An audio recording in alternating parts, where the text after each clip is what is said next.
Okay, let's start with the 26th question. 26th question. The incorrect order for the properties among the following is. They're asking you to identify the incorrect order. Now see, if you look at the second option, this is given in the option NaH, LiH and KH. This is incorrect. Why is this incorrect? We know that when the anion is monoatomic, so here the anion is hydride, so it's a monoatomic anion. So when the anion is monoatomic, we know that thermal stability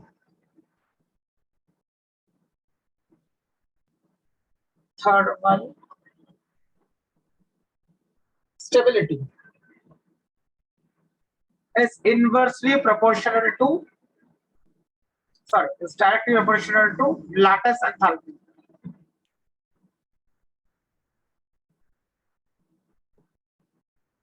Which means greater the lattice enthalpy, greater will be the lattice, greater will be the thermal stability. Now lattice enthalpy is what? It's dependent on charge as well as size. Charge is same everywhere. So I just look at the size of the cation in every species, which means we know that lattice enthalpy is inversely proportional to size. Compare the sizes of Li plus, Na plus, K plus. Li plus is the smallest, K plus is the largest of these three. Since Li plus is the smallest, I can say that LiH will have the highest lattice enthalpy, and highest lattice enthalpy means highest thermal stability also. So the correct order for thermal stability should be LiH, NaH and KH. Whereas in the option this is given. Hence it's incorrect. So option B is incorrect. They have asked us to identify the incorrect option. Going to the C option. Now even C is incorrect because they have mentioned that calcium oxide is less basic than Cr. That this is what they have mentioned. This is again incorrect. Because we know that calcium oxide is more basic than CrO.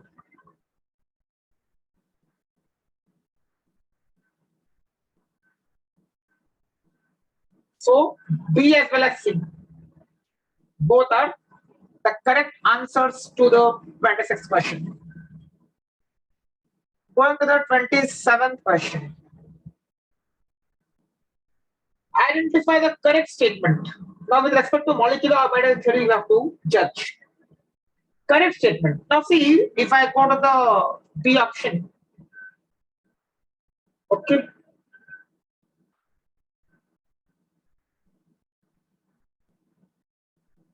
Now see, N2 plus and N2. N2 plus has how many electrons? Now we know that N2 has 14 electrons, so N2 plus will have 13 electrons. And N2 has 14.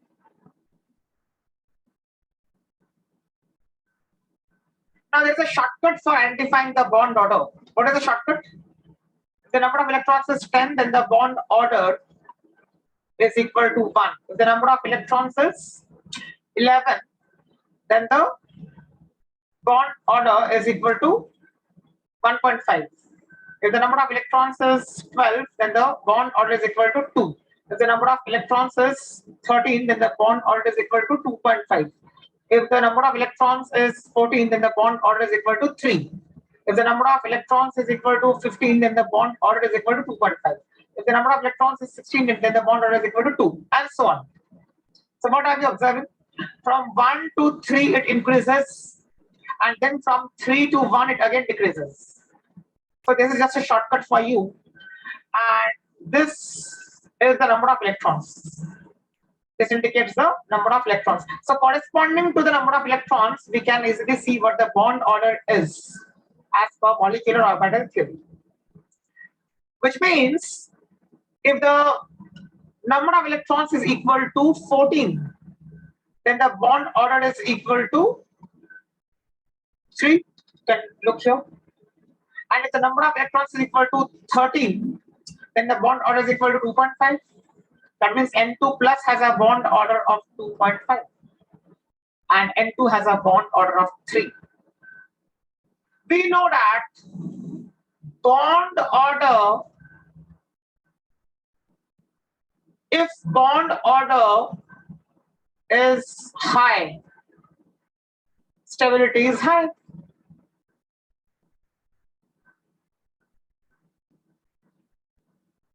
Higher the bond order, higher the stability. Which means here N2 is more stable than N2 plus. If N2 is more stable than N2 plus, that means I can say N2 plus is less stable than N2. Hence option B is correct. Next question, 28th question.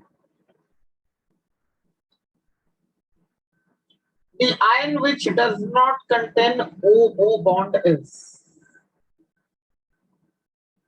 If I look at the second option, then we have S4O62 minus. S4O62 minus is called what? Tetrathionate ion.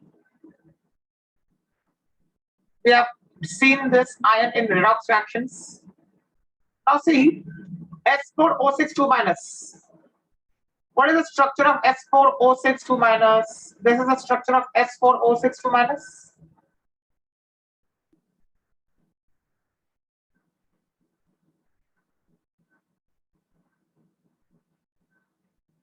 This is the structure of S4O62 minus.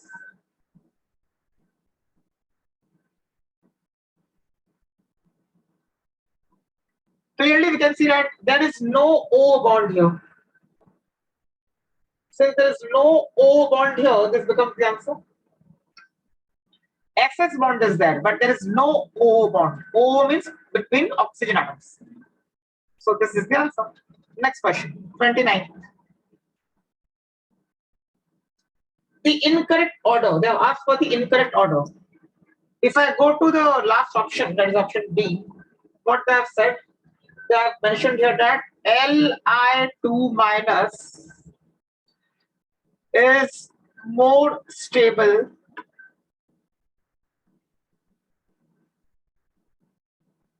than Li2 plus. This is what they have written. What is the number of electrons in Li2 minus?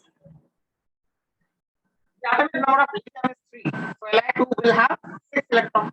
But this is not Li2, this is Li2 minus. So 6 plus 1, that is 7 electrons. I have added 1 because of the negative charge. Likewise, if I look at the other species, it's Li2 plus. Li2 plus will have how many electrons?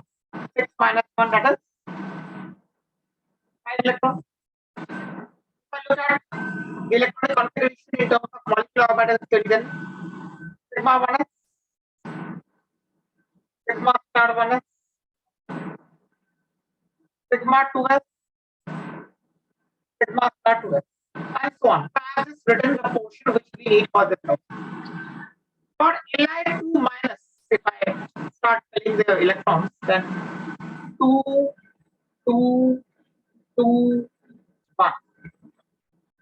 So 7 electrons have been filled. What's the bond order? Bond order is equal to half of number of electrons in bonding molecular orbitals minus number of electrons in anti-bonding molecular orbitals. 2 plus 2, 4. So 4 electrons are there in bonding molecular orbitals and 3 electrons are there in anti-bonding molecular orbitals.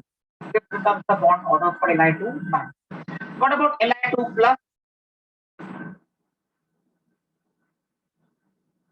Let's look at Li2 plus. 5 electrons. 2, 2, 1. So what is the bond order? half of number of electrons in bonding molecular orbitals. So 3 left.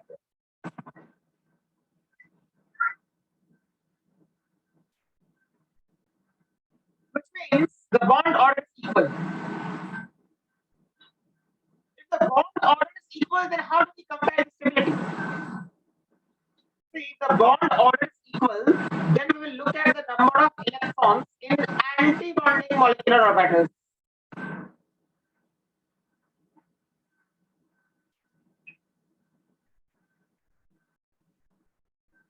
Whenever the bond order is equal according to the molecular orbital theory, then we will check the number of electrons in anti-bonding molecular orbitals.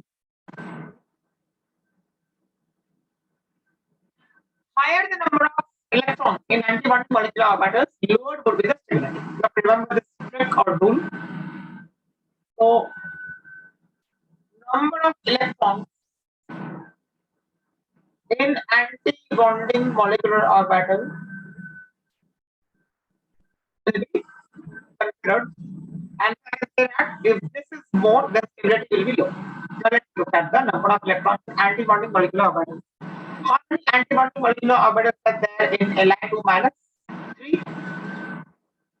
And in Li2 plus, there are 2 electrons in anti-bonding molecular orbitals. So clearly I can see that the number of electrons in anti-bonding molecular orbitals greater in case of Li2 minus, which means Li2 minus becomes less stable than Li2 plus.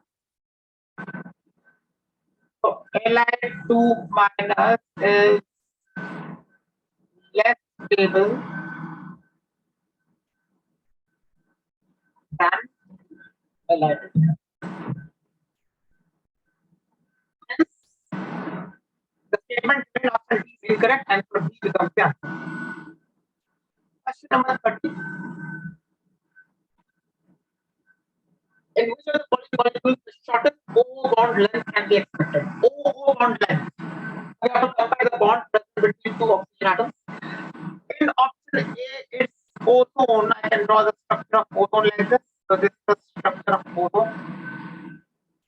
From here, I can say that bond order in ozone is equal to 3 upon 2 by 3 upon 2. 3 is the number of bonds formed by the central oxygen atom, and 2 is the number of side atoms connected directly to the central oxygen atom. There are 2 side atoms here, so I have to divide by 2. 3 upon 2 is 1.5. Why am I using this formula? Because this is capable of showing resonance. If I draw the resonating structure, then this is not happening. If ions have resonating structures, then we calculate bond order in this manner. That is, bond order becomes equal to the total number of bonds formed by the central atom, which is 3 in this case because oxygen is the central atom here, and oxygen has formed 3 bonds. So I keep 3 in my numerator and I divide by 2. 2 is the number of side atoms directly connected to the central atom. So bond order becomes equal to 1.5 in order. Coming to option B, oxygen. This is plain and simple. By molecular orbital 3, we know that if the number of electrons is equal to 16, then bond order becomes equal to 2. So I know that bond order for O2 is equal to 2. Coming to option C, O2F2. O2F2. So let's say I'm drawing the structure of O2F2. So this is O2F2. Now, here you can see that it's a pure covalent bond. That is, this is a covalent bond, this is a covalent bond, this is a covalent bond. Option D, KO2. KO2 is consisting of K plus ion and O2 minus ion. Now, O2 minus ion can be written like this. O2 minus ion can be written like this. Okay. Or let's say we write that O2 minus is what? Superoxide.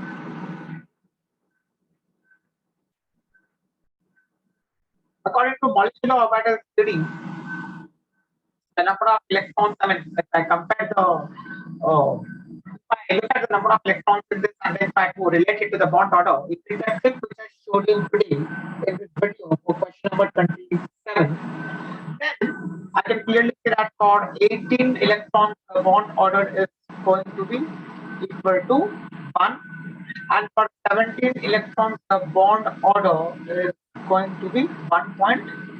What is the number of electrons in O2 minus? Can I say it is having 17 electrons? Why 17? 16 plus 1 is 17. I have added 1 because of minus one charge.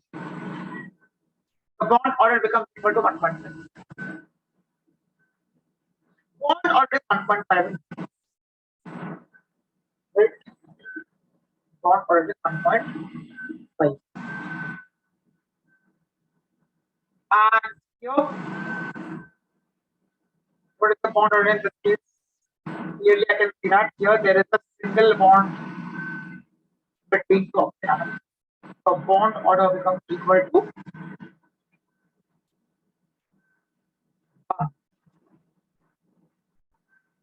Right? Okay. So what have we done? Basically, we have identified the bond order. We have identified the bond order. Once we have identified the bond order, now we can go ahead. There are which of the following molecules the shortest bond length can be expected? Shortest bond length. Shortest bond length is what? We know that bond length is inversely proportional to bond order.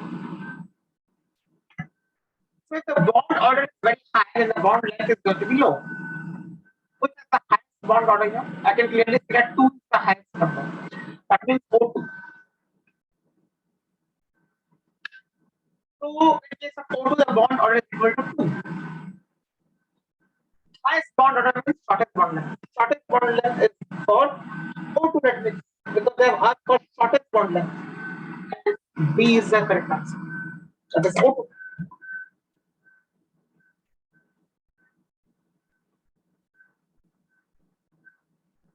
Okay. Let's move ahead.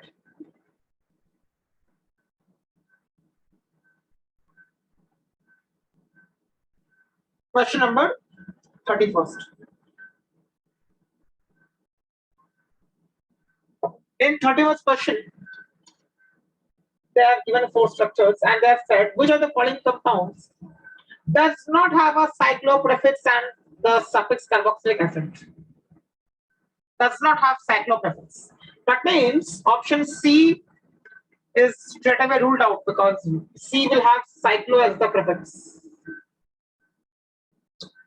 Because it's cyclic compound, so C will be out. Coming to A. In A, there are 2 COOH groups. So this is how I can write A. If I number it, then what will happen? This is how I'll number. This carbon will be numbered and this carbon will also be numbered because there are only 2 COOH groups. If there are only 2 COOH groups within a molecule, then the name becomes dioic acid. I mean, the name ends in this one.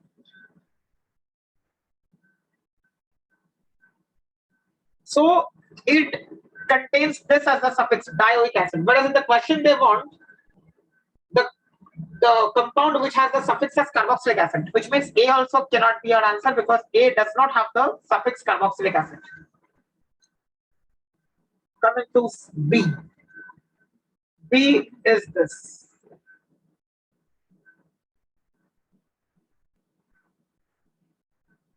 Now here there are 4 COH groups attached to the same carbon atom. There's only one carbon atom, that is this carbon atom, which is attached to 4 COH groups.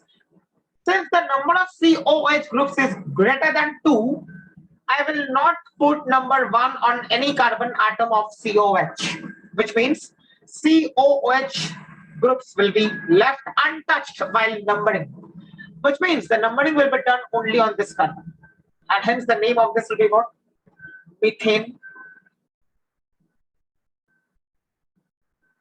tetracarboxylic acid. Tetracarboxylic acid. Now I cannot say tetraoic acid because I have not numbered the carbon of any COH. In option A, it was dioic acid because we were numbering the carbon atoms of COH. See, if I put, let's say, number 1 here, 2 here, 3 here, then this has to be 4, which means I have numbered the C of COH. Hence, I cannot use carboxylic acid as a suffix. I'm using oic acid as the suffix. Dioic because there are 2 COH groups. Right? Or let's see if I'm numbering like this. Then also I have to write dioic acid. So here I'm not writing the name, I'm just showing you the numbering. Which way is correct numbering, that you can decide later based on the subsequence and alphabetization and all those things. That's the secondary issue. But at the moment, what I'm trying to convey is that if there are only 2 COH groups, then we have to put numbers on the carbon atoms of the COH groups, like in A. But in option B, since there are more than 2 COH groups, in this case there are 4 COH groups attached to the same carbon atom, we will not number the carbon of any COH group, and straight away we will number the carbon atom, the central carbon atom, as 1, and then write the name as methane tetracarboxylic acid. Tetracarboxylic because there are 4 COH groups, and we have not numbered the carbon atom of any COH group. So this becomes the answer because this contains the suffix carboxylic acid, and also at the same time this does not contain cyclo as the prefix. There is nothing which is cyclic in this portion, so we cannot use cyclo for this. Hence B is the correct answer for this. Going to the 32nd question. JAMS and JAN synthesized a 5-membered. Okay, so they have straight away mentioned that it's a saturated cyclic hydrocarbon X. Saturated cyclic hydrocarbon X. That means this is what I can write. Hydrocarbon means it will contain only carbon and hydrogen atoms. 5-membered, so it's a 5-membered ring containing carbon and hydrogen atoms. Also, they have mentioned that 2 alkyl groups are attached to the ring adjacent to each other. Adjacent to each other means not here and here, so these are adjacent. And they have mentioned conditions. The first group has only 2 carbon atoms. If the first group has only 2 carbon atoms, that means the first group becomes CH2, CH3. This becomes my alkyl group. And the second group has total 3 carbon atoms. Its main chain contains 2 carbon atoms. That means this will be a branched substituent. I can write like this. Now, within this substituent, if I start numbering, just numbering of the substituent, if I show, then I can say that the main chain of this substituent has only 2 carbon atoms. And this CH3 will be a substituent within the substituent, because there is no number assigned to the carbon of this CH3. And hence the entire thing can be called a complex substituent. Why is it a complex substituent? Because there is a branching in the substituent. Now we can write the name of this compound. So what is the name now? This becomes a name.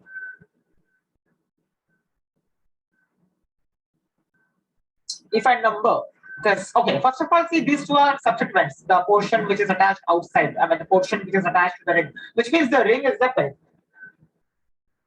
The ring is the parent. Since the ring is the parent, now I can start writing the name. I will number the ring 1, either like this, or I can write here 1 and here 2. Which will be the correct way of numbering now? So alphabetization will be used, because if I put 1 here, then ethyl will get number 1. And this will get 2 as the number. So if I write down the name based on this way of numbering, then the name becomes 1 ethyl, 2 And now it's a complex substituents. I can write this 1-methyl ethyl.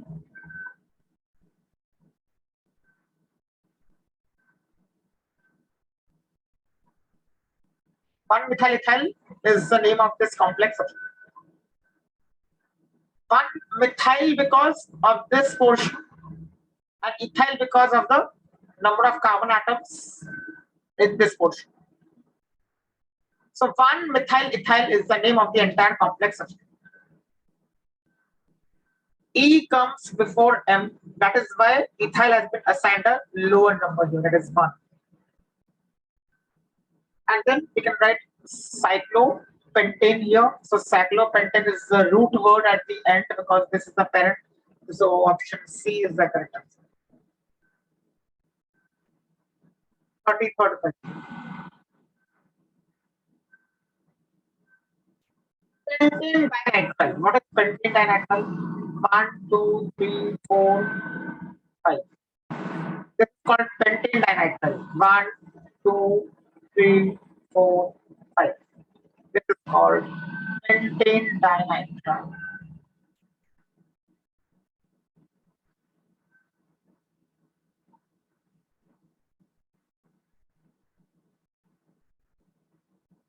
Now, that if one hydrogen atom of the third carbon is replaced by CN group, then what will be the preferred root word? This is the third carbon atom. If I replace one hydrogen by CN, that means here I will attach CN now. This becomes the new compound. And again, yeah, back to that old concept. Which concept? The concept which we discussed in this part, that is question number 31. We were discussing option B, the 31st question. The same logic will be utilized here as well. Now, the number of CN groups is more than 2. 3 is more than 2, right? Which means I will not number any of these carbon atoms present in CN. Hence, I will number this as my parent chain. Since this is my parent chain, the name becomes now what? Propane 1, 2, 3 tricarbonitrile. So the suffix now becomes carbonitrile and not just nitrile because the carbon atoms of CN groups have not been numbered. Why haven't they been numbered? They haven't been numbered because the number of such groups is greater than 2 and they are directly connected to the parent chain. Whenever such a case arises, we ignore the carbon atoms of the chain terminating group and then we carry out the numbering. Hence, we use the different suffix. Now you see the root word has become pro, and here the root word was spent. So option C is correct, pro. So C is correct. 34th question.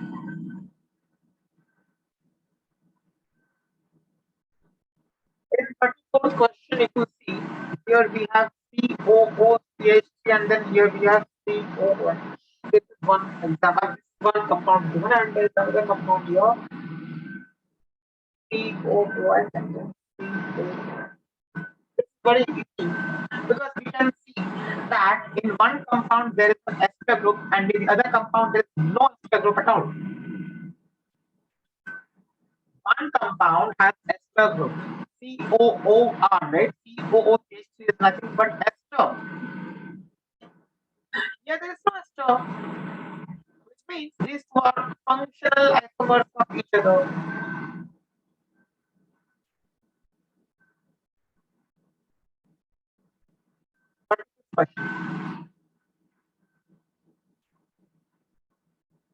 It's based on IIT's nomenclature of pyro compound. So it is just a normal question. That is the question which is very common. Such questions are very common when you come across pyro compounds. You can clearly figure out that it's a pyro compound because one of the carbon atoms is common to both the rings. This carbon atom which you see is shared by the two rings and hence this compound is called a pyro compound. This carbon atom which is common is called a 4-degree carbon atom or a quaternary carbon atom. start numbering, we number the smaller ring and then we number the larger ring. That is how the rule goes. So I'll redraw this and show you the numbering. If I number this, then how can I number? Okay. Just to do a quick recap of the rules of numbering spiral compounds, I'm telling you. See, one thing is that we number the smaller ring first. And also, we never number the quaternary carbon first. That means I cannot write one here. This is wrong. So either I can write one here or I can write one here. But I cannot number the quaternary carbon in the beginning. So either I can write one here or I can write one here. This is where I will write one, because if I write one here, then the double bond gets one as the number. At the same time, bromine also gets one as the number. And now I will number this as 2. And now I can put 3 here, 4 here, 5 here, 6 here. This is the correct way of numbering. According to this, the correct option is B. That is 1 bromo pyro 2 3 hex 1 E.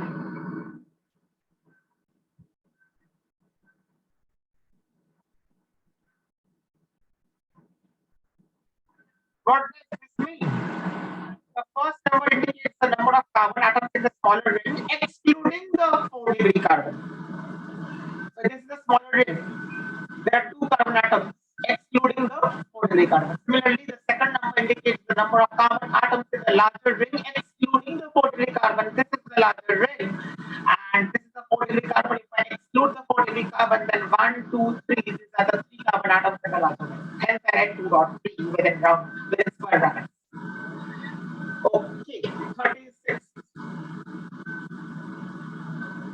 Which has an incorrect common name. Now you are supposed to know common names of some compound, because in 12th also you will need common names.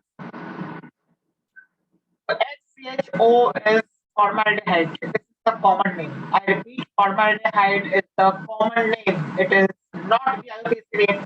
Everybody knows that IUPAC name for this will be methanol. But common name of HCHO is formaldehyde. What is acetaldehyde then? CH3CHO is acetaldehyde. Again, acetaldehyde is the common name. Hence, option C is the correct answer, because they are asked you to identify the incorrect compound, I mean incorrect common name. So, 37th question. Which has an incorrect IUPAC name? The first option is the correct answer, because if I show you the first compound, this is the first compound.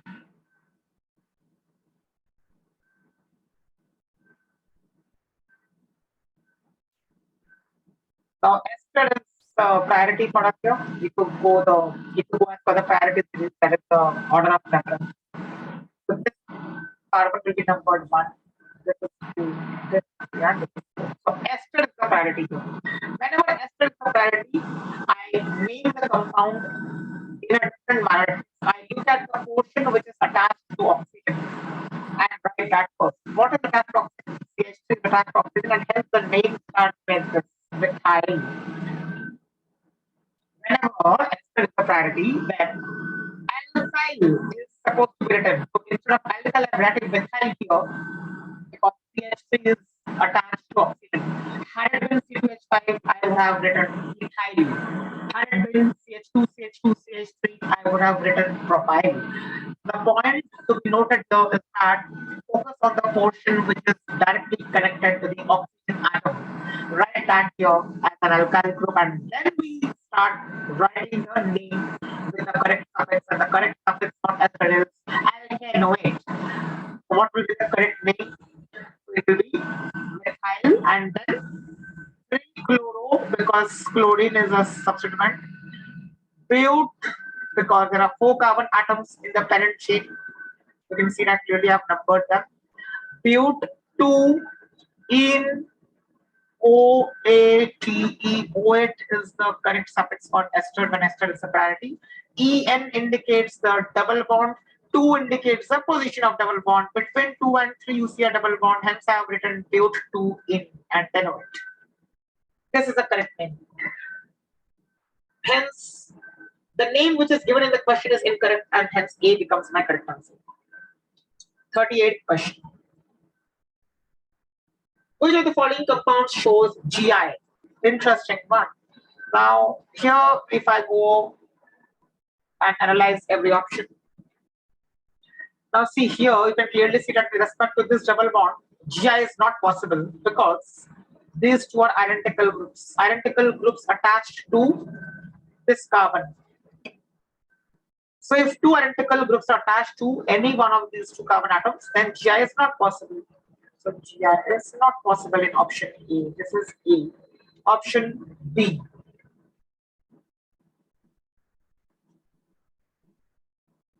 If I look at option B, this is option B.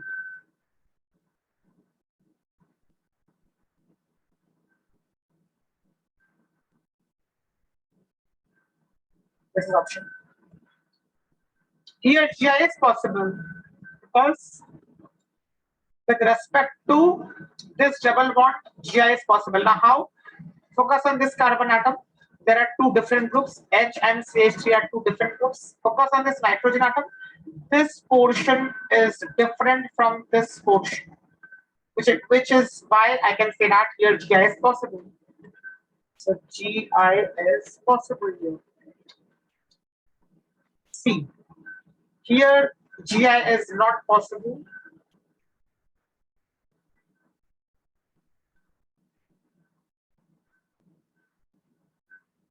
Why is here GI not possible?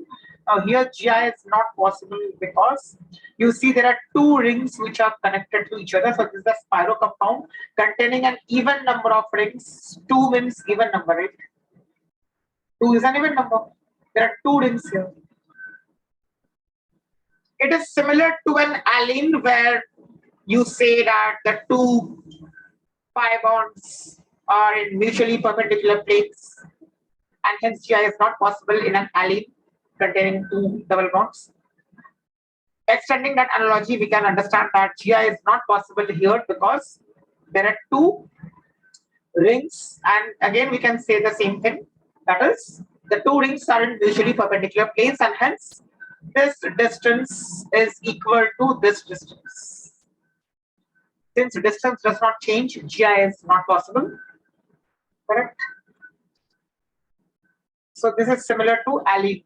For people who have not understood alene, I'll repeat. Let's say this is what I have. Now here you see there are two double bonds, consecutive double bonds. This is called an alene. 2 is an even number. I will say straight away GI is not possible here.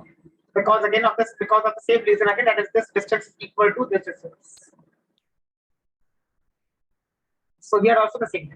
So if the number of consecutive double bonds is even, then here GI is not possible. Similarly, here also the number of consecutive rings is even, so GI is not possible.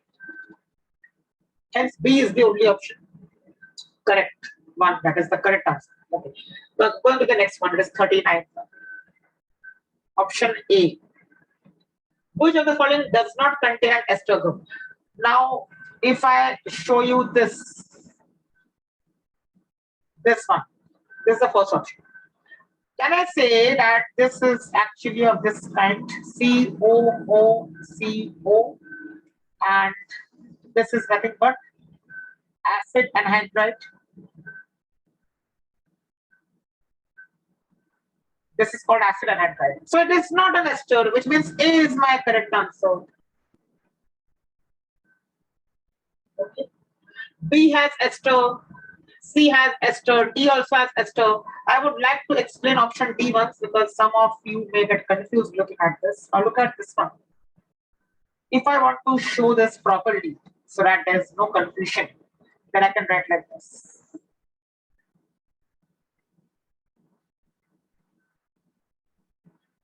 Now look at this. Easier, right, to comprehend. How does it become easier to comprehend that this has an ester group? I'm rewriting this in another form. HCOO CH2, CH2, CH3. Right? So this is CH2, CH2, and then CH2. So CH2, CH2, CH2. HCOO. The COO and then carbon indicates that this is an ester group. So D also has an ester group. 40th question. What is incorrect about these two things? Incorrect. Okay. I'll draw them.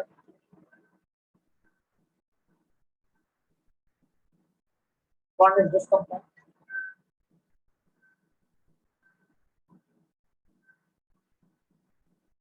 And what is this compound?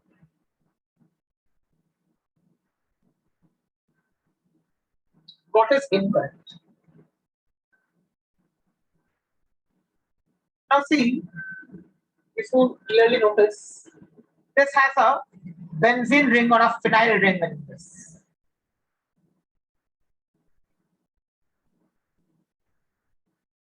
Here there is no phenyl ring.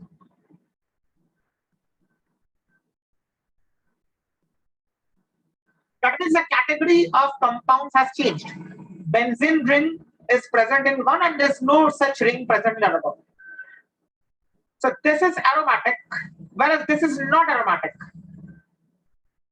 Hence, they cannot be homologues. D says both are homologues, but they cannot be homologues. They can't be homologues because the category of compounds is not the same. One has a phenyl ring, due to which it is called an aromatic compound, whereas the other one does not have any phenyl ring. So it cannot be called an aromatic compound. There is no benzene involved in the first one, right? Hence we say that they cannot be homologues. In this option, that is the D option, they have written that both are homologues. But they cannot be homologues here because homologues are the ones which have the same part, that is the same functional group, or the same fundamental part, that is the same class. If both belong to the same class or category, then only they will be called homologues.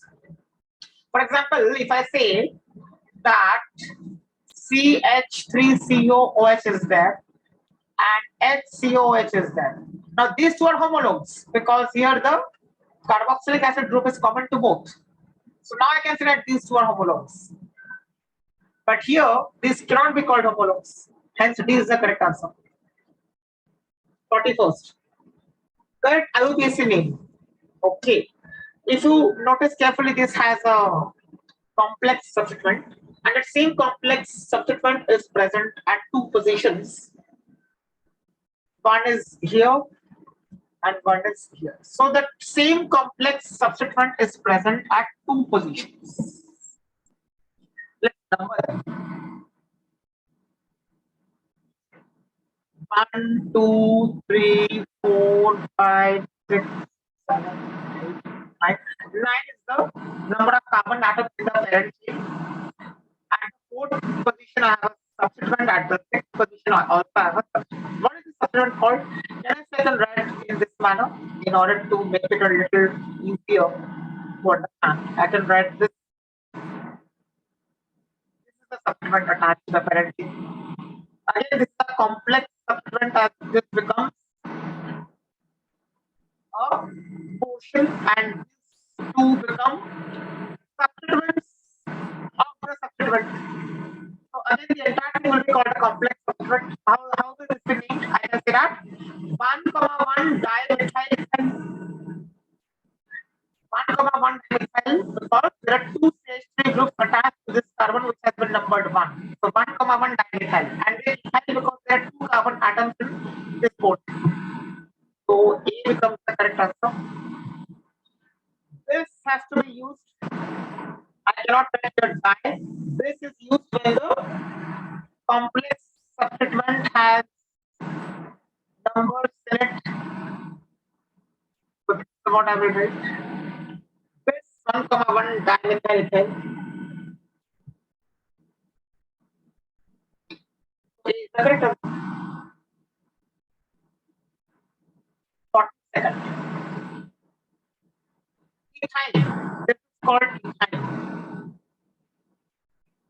show all the bonds, then this is how I have to show. It's called ethyne. If I remove one hydrogen atom, then it will be called ethynyl. Just like CH3 is called methyl. Why is CH3 called methyl? CH4 is methane. So if I remove one hydrogen atom, then I get CH3 and hence CH3 is called methyl. Similarly, if I remove one hydrogen atom from ethyne, then I'll get ethynyl. So what will be ethynyl? This will be ethynyl. This is called ethynyl group. Because I have removed hydrogen atom from this position, right? Here there was one hydrogen ethyne. I have removed this. If I remove this group will be called ethynyl.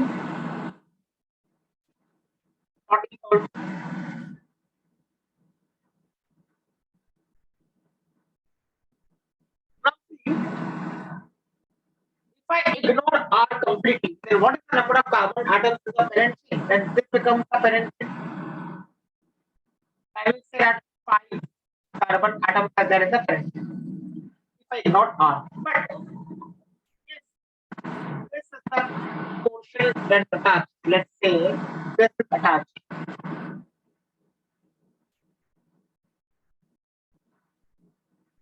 Now what is the parent? Now this becomes the parent. So there are 6 carbon atoms in the parent chain now. And here 5 carbon atoms in the parent chain. So the root word will change. Here the root word will be parent. Here the root word will be head. Option the correct answer. 44. Then 44, what is happening? It's very simple. If I look at P, okay, they have asked us to write only the supplement. I mean, they have asked us to consider only the supplement and all the cases. So if we look at only the supplement, then in P, what is the supplement? Carboxylic acid is the priority, which means the other thing becomes my supplement. So this becomes the supplement. OCOH. OCOH3 is called what? Ethanoyl oxy. Ethanoyl oxy. In the next compound is Q. Again, COH is the priority. So this is the supplement that is COOH3. This is called methoxycarbonyl.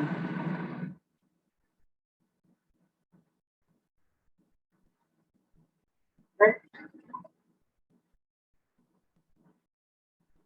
So COH is the priority in both the examples. In both the ends. Come to R. CHOCN. CH over the CN.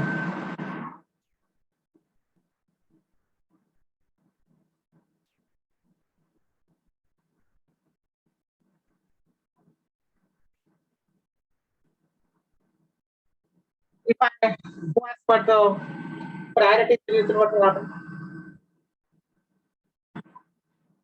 It becomes a priority.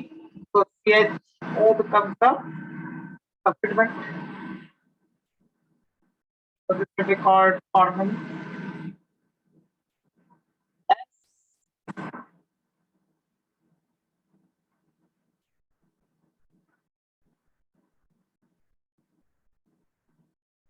COH is the priority. CO and H2 will be the supplement. What is the prefix to this? Carbamyl.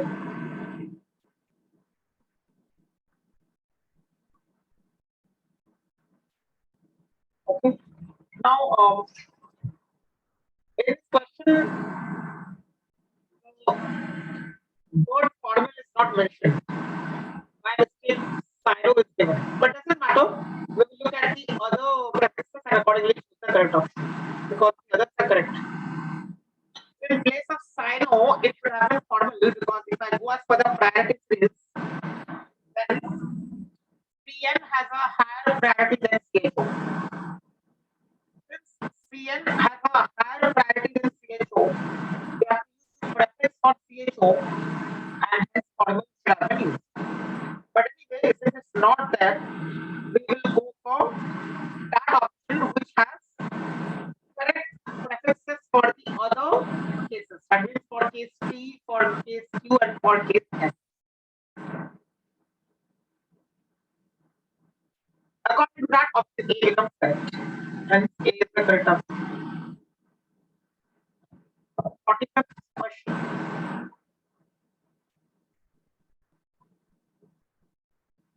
45th.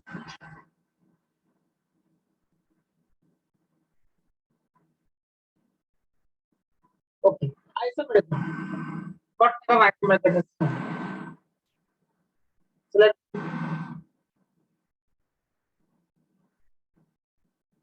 now in the 45th case,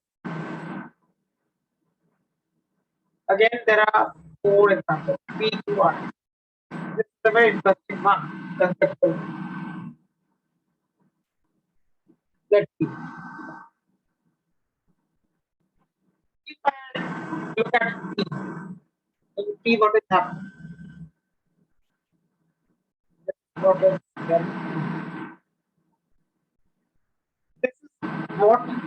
This is a 2-degree amide. And what about this one?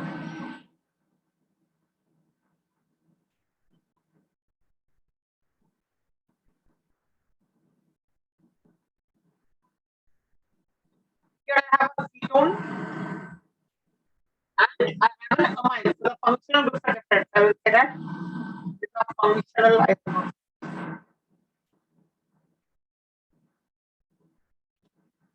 Right? What about this?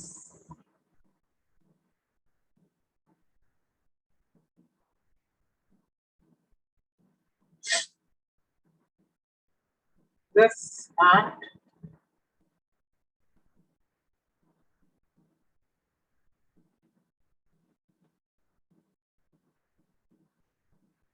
so these are metamers with respect to oxygen. If I see, then this oxygen has one carbon atom in this, whereas here there are two carbon atoms. So with respect to oxygen, I mean with respect to one side of oxygen, the number of carbon atoms is different, and hence these two are metamers.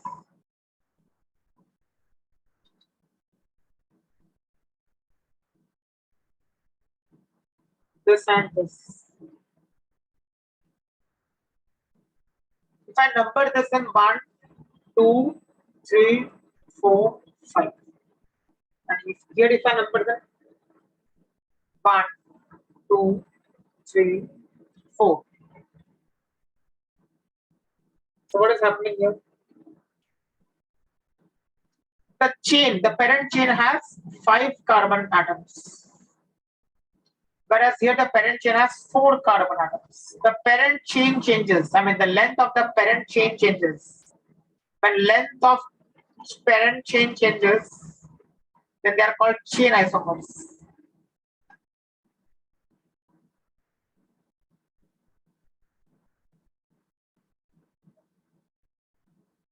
Chain isomers. Next one. S. CH3CO OCH3. Now this is an ester. What is the molecular formula of this ester? C3H6O2. And the other one is CH3CH2COOCH3. Again, this is an ester. The molecular formula is what? C4H8O2. Clearly, you can see the molecular formula has changed. Since the two compounds have two different molecular formulae, they cannot be called isomers because isomers must have the same molecular formula. These are not isomers. These are homologs because the functional group is same in both. This will be called homologs. Hence, option B is the correct answer. Coming to the next question, 46. 46 question. Now this is a straightforward question based on the formula. What is the formula? PC is critical pressure. PC is A upon 27 P square. Put the values here. A is given in the question, B is given in the question. If I put everything, I'll get the correct answer. 47th question. Calculate the radius in angstrom of helium atoms if van der Waals constant B is 24 ml per mole. We know that B is equal to 4 times 4 by 3 pi r cube into Avogadro's number, where r is radius of one atom of the gas. And if I want to keep r in meters, then B has to be in meter cube per mole. In the question, the value of B is given in ml per mole, which means I have to write 24 upon 10 raised to 6. Now it is in meter cube per mole. So this is B. 4 into 4 by 3. Pi is 3.14. R cube. So R will be in meters here. Avogadro's number we all know 6.022 into 10 raised to 23.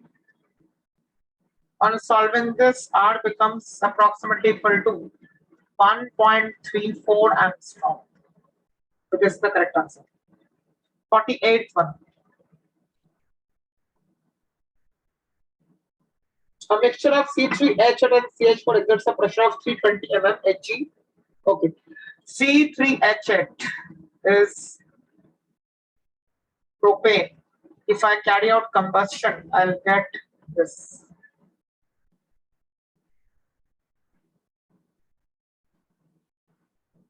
CH4 is methane. If I carry out combustion, then I can write like this. Ignore water because in the question they have said that only CO2 is the gas which is obtained. I mean, the gaseous part is CO2 after the reaction. Now let the number of moles of C3H8 before the reaction be equal to X. Let the number of moles of CH4 before the reaction be equal to Y. What will happen now?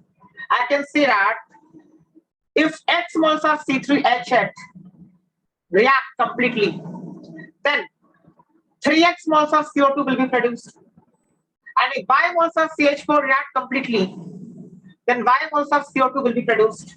So after the reaction, if I focus only on the gases present, then I will say that the moles of CO2 after reaction will be equal to 3x plus Y.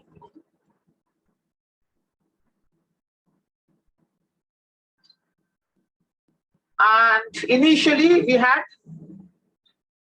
CH4 and C3H8 in the mixture before the reaction. Now see, under identical conditions they are written. Under identical conditions means volume is constant, temperature is constant, which means I will say pressure is directly proportional to number of moles. If volume and temperature are constant, then pressure is proportional to number of moles. Before the reaction, I can say that the total number of moles is equal to X plus Y because there were methane and propane in the mixture. But the gaseous mixture contains only two gases, and the number of moles of CH4 is Y, the number of moles of C3H8 is X. That's what we have assumed. So the total number of moles in the mixture is X plus Y. The pressure exerted by this mixture is 320 mmHg. So I can say that 320 mmHg is proportional to X plus Y. Let this be equation number 1.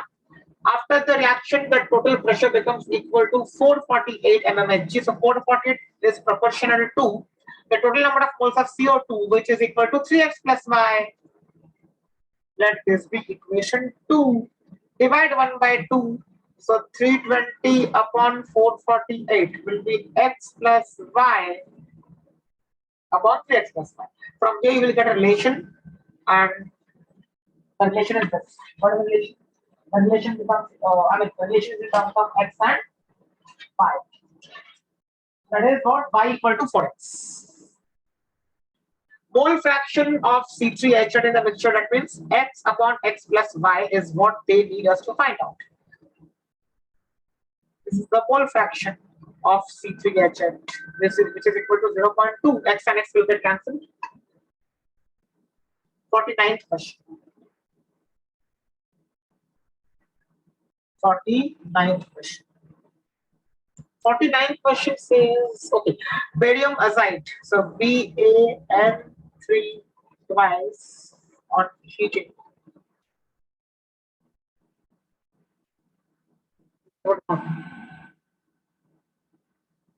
This is the time. Now, 20-liter airbag. So pressure 1.23 atm at 27 degrees Celsius.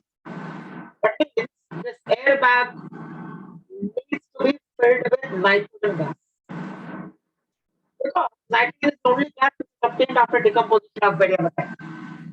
If the airbag needs to be filled with nitrogen, I can use ideal gas equation for the airbag. Pressure is given as 1.23 atm.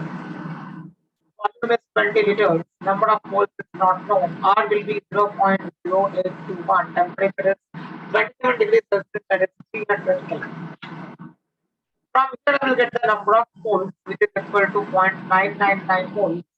So this will be the number of moles of nitrogen that we need. If 0.99 moles of nitrogen are required, then I can say that 1/3 of the number of moles of nitrogen, that is 1/3 into 0.999, will be the number of moles of barium azide required. If 1 mole of barium azide decomposes, then 3 moles of N2 are dissolved. So I can say that the number of moles of barium azide decomposed is equal to 1/3 of the number of moles of N2 gas produced. The moles of barium azide decomposed, or I can say needed for decomposition, is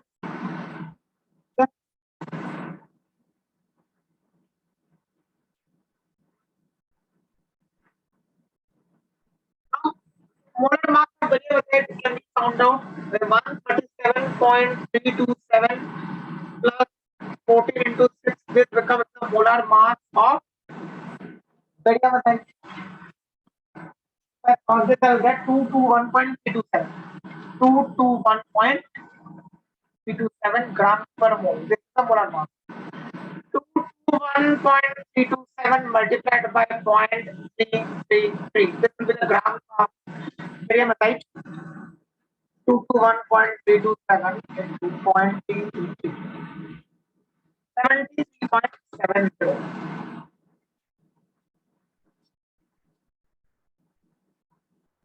73.701. If I round this off, then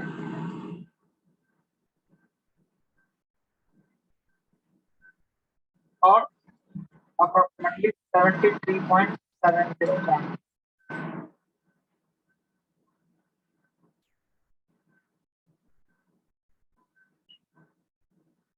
Last question.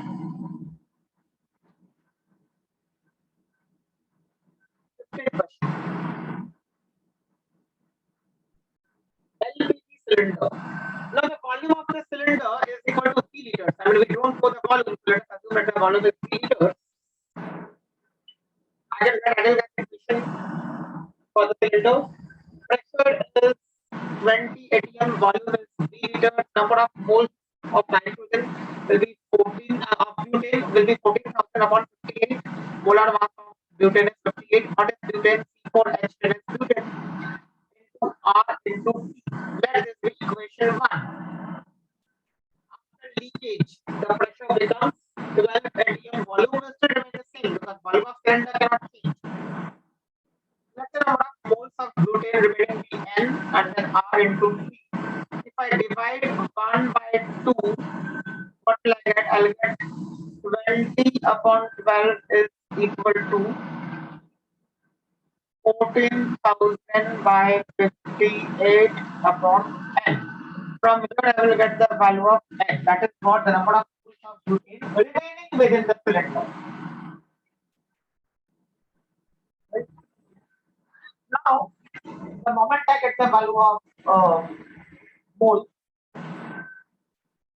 then what will I say? Moles of butane leaked out will be what? Initial mole, that was 14,000 upon 58. Now minus number of moles remaining. This is the number of moles of butane leaked out. And in kilogram, what will be the answer? 14,000 by 58 minus n into molar mass 58. This is in grams. If I multiply this by 10 raised to minus 3, I will get the answer in kilogram. This is the final answer. Just put the value of n. I have not put the value of n here. Solve this equation to get the value of n. And once you get the value of n, you can use it in this formula. And the final answer will be equal to, I'm just writing the final answer, this will be equal to 5.60 kilograms. If you still have any query in any of the questions, feel free to contact me on WhatsApp. Thank you so much.